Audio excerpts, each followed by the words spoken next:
told students if when they got out of school, they got a punch card with 20 punches on it, and that's all the investment decisions they got to make in their entire life, they would get very rich. They get excited when others get excited. They get greedy when others get greedy. They get fearful when others get fearful. And they'll continue to do so.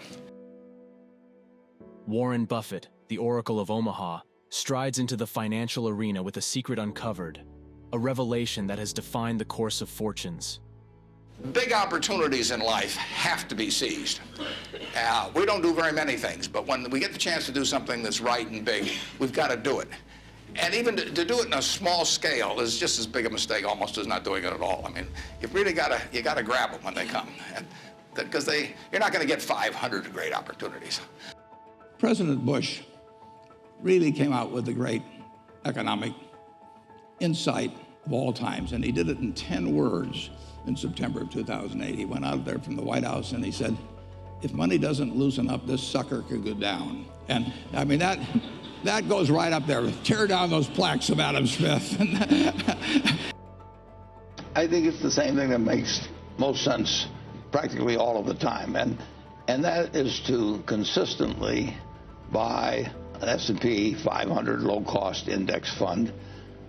Keep buying it through thick and thin, and especially through thin, because the temptation gets, when you see bad headlines in newspapers, maybe to say, well, maybe I should skip a year or something. Just keep buying it. American business is going to do fine over time. You don't get that with farms. You get it with stocks. You own 100 shares of General Motors. On Monday morning, somebody will buy your 100 shares or sell you another 100 shares at exactly the same price, and that goes on 5 days a week. I wrote an article for Forbes in 1979. I just said, how can this be? Pension funds in 1970 put 100 and some % of their new money in stock because they were wild about stocks. Then they got a lot cheaper, and they put a record low in, 9% of their net new money in 1978 when stocks were way cheaper. People behave very peculiarly in terms of the reactions because they're human beings, and they get excited when others get excited. They get greedy when others get greedy. They get fearful when others get fearful, and they'll continue to do so. With the wisdom of ages in his eyes, he unfolds the tale of his ascent, a narrative intertwined with the moment of understanding that forged his destiny in gold. And it's a terrible mistake to think you have to have an opinion on everything. You only have to have an opinion on a few things. In fact, I've told students, if when they got out of school, they got a punch card with 20 punches on it, and that's all the investment decisions they got to make in their entire life, they would get very rich because they would think very hard about each one. And you don't need 20 right decisions to get very rich. 4 or 5 will probably do it over time. Imagine for a moment that you decided to invest money now, and you bought a farm. And the farmland around here, let's say you bought 160 acres, and you bought it at X per share, or per acre. And the farmer next to you had 160 identical acres, same contour, same quality of soil quality. So it was identical. And that farmer next door to you was a very peculiar character, because every day that farmer with the identical farm said, I'll sell you my farm, or I'll buy your farm at a certain price, which he would name. Now, that's a very obliging neighbor. I mean, that's got to be a plus to have a fellow like that. So you know the investment universe is going to do very well. The Dow Jones Industrial Average went from 66 to 11,497 in 1 century, and then since that century has ended, it's more or less doubled again. American business is going to do well. The trick is not to pick the right company; it's to be, because most people aren't equipped to do that, and plenty of times I make mistakes on that. The trick is to essentially buy all the big companies through the S&P 500, and to do it consistently, and to do it in a very, very low-cost way, because costs really matter in investments. If returns are going to be 7 or 8% and you are paying 1% for fees, that makes an enormous difference in how much money you have on retirement. His words resonate like the steady beat of a prosperous heart, echoing through the corridors of wealth and investment, inviting all to listen and learn from the master. I really want to talk about what's on your mind, so we're going to do a Q&A in a minute. There are a couple questions I always get asked. People always say, well, who should I go to work for when I get out? And I've got a very simple answer. We may elaborate more on this as we go along, but the real thing to do is to get going and for some institution or individual that you admire. I mean, it's crazy to take in between jobs just because they look good on your resume or because you get a little higher starting pay. I was up at Harvard a while back, and a very nice young guy picked me up at the airport, Harvard Business School attendee, and he said, look, I went to undergrad here, and then I worked for X and Y and Z, and now I've come here. And he said, I thought it would really round up my resume perfectly if I went to work now for a big management consulting firm. And I said, well, is that what you want to do? And he said, no, but he said, that's the perfect resume. And I said, well, what are you going to start doing once you like? And he said, well, I'll get to that someday. And I said, well, your plan sounds to me a lot like saving up for your old age. It just doesn't make a lot of sense. I told that same group, I said, go to work for whomever you admire the most. And I said, you can't get a bad result. You'll jump out of bed in the morning and you'll be having fun. And Dean called me up a couple of weeks later. He said, what'd you tell those kids? He said, they're all becoming self-employed. It took me 5 years. I had to save $120. It took me 5 years to get the $120 to buy a stock, 3 shares of City Service Preferred when I was 11. My dad originally was in the investment business. He really wasn't very interested in it, but I would go down on Saturday morning and he had these books there in the office, and I read all those, and then I went to the Omaha Public Library, and I read every book on investments in the Omaha Public Library by the time we moved to Washington. And then when we got here, I had the Library of Congress. Did you get through all those? Oh, I read everything, and I just found it fascinating, and incidentally, I find it fascinating today. I mean, it's an activity. If you're a baseball player or something, your legs may go or something. Well, my legs are long gone, but it doesn't make any difference in what I do. So it's I literally have as much. I always have had fun working, but I have as much fun now as I've ever had in my life. And I work with people I love doing what I love, and it just doesn't get any better than that. Within this revelation unfolds a tapestry of insight, an invitation for everyone to dissect the lessons learned and replicate the alchemy that led to Buffett's unparalleled success. But just imagine if you had a farmer doing that.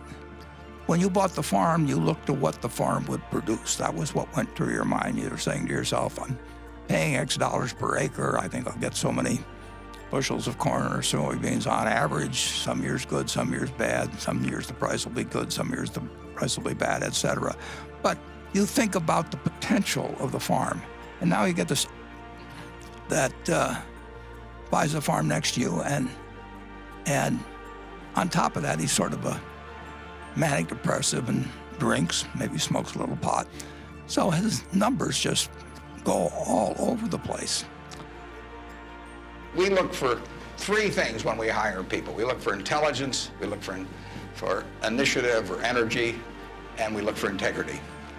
And if they don't have the latter, the first 2 will kill you. Because if you're going to get somebody without integrity, you want them lazy and you don't want them smart and energetic. So it's that third quality, but everything about that quality is your choice. You can't change the way you are wired much, but you can change a lot of what you do with that wiring. And it's the habits that you generate now on those qualities, or those negative qualities. I mean, the person who always, claims credit for things they didn't do, that always cuts corners, that you can't count on. I mean, in the end, those are habit patterns. And the time to form the right habits is when you're your age. I mean, it doesn't do me much good to get golf lessons now. If I'd gotten golf lessons when I was your age, I might be a decent golfer. But But someone once said the chains of habit are too light to be felt until they're too heavy to be broken. And I see that all the time. I see people with habit patterns that are self-destructive when they're 50 or 60, and they really can't change them. They're imprisoned by that. But you're not imprisoned by anything. So when you write down the qualities of that person that you'd like to buy 10% of, look at that list and ask yourself, is there anything on that list I couldn't do? And the answer is there won't be. And when you look at the person you sell short and you look at those qualities that you don't like, if you see any of those in yourself, egotism, whatever it may be, selfishness, you can get rid of that. The spotlight narrows on Warren Buffett, a financial titan, inviting us to partake in the secret that turned ordinary understanding into extraordinary riches. I bought a book in 1949 by a fellow named Ben Graham called The Intelligent Investor. I don't remember what I paid, but aside from what I paid for my 2 marriage licenses, that was the best investment I ever made. It's very important to have the right framework. You need to have an approach to investing that's sound. And Graham's approach is simple, but some people adopt to it, and which I did immediately, and most people don't. But if you have the right philosophy, you will find opportunities as you go through the next 20, 30, 40, 50 years. And frankly, you're most likely to find them when in periods like 5 years ago when we were having the panic. I mean, stocks sell at silly prices from time to time. Most stocks at one time or another sell at very silly prices. And it doesn't take a high IQ to figure out that they're cheap, but it does take a temperament that's willing to step up and actually act. I tell people, if they're going in the investment business, if you got 160 IQ, sell 30 points to somebody else because you won't need it. I mean, it. Now, the only thing you have to do is to remember that this guy next door is there to serve you and not to instruct you. You bought the farm because you thought the farm was had the potential. You don't really need a quote on it.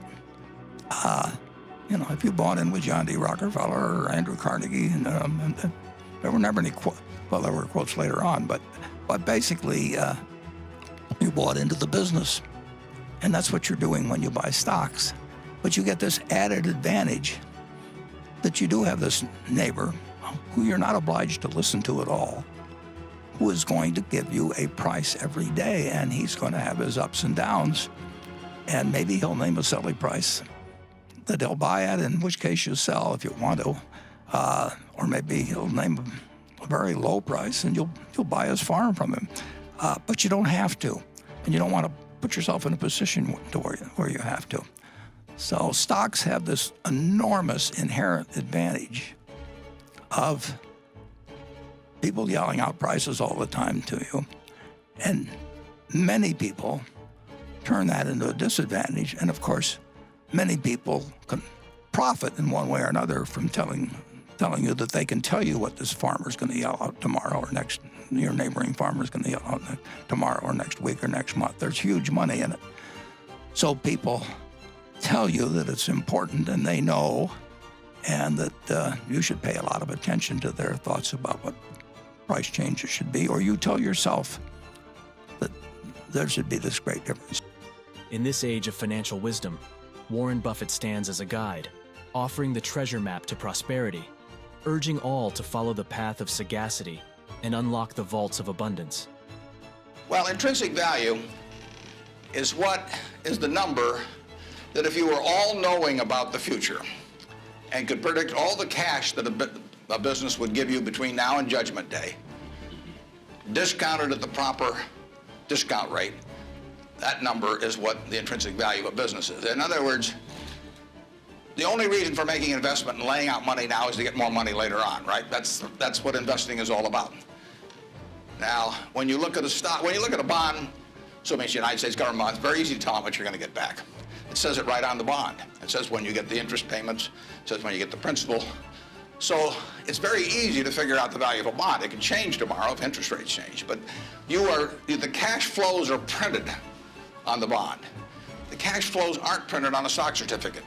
That's the job of the analyst, is to print out, change that stock certificate, which represents an interest in the business, and change that into a bond and say, this is what I think it's going to pay out in the future. When we buy, some new machine for Shaw to make carpet, that's what we're thinking about, obviously, and you all learn that in business school. But it's the same thing for a big business. If you buy Coca-Cola today, the company is selling for about $110 to $15 billion in the market. The question is, if you had 110 or 15 billion, you wouldn't be listening to me, but I'd be listening to you incidentally. But the question is, would you lay it out today to get what the Coca-Cola company is going to deliver to you over the next 200 or 300 years? The discount rate doesn't make much difference as you get further out. And that is a question of how much cash they're going to give you.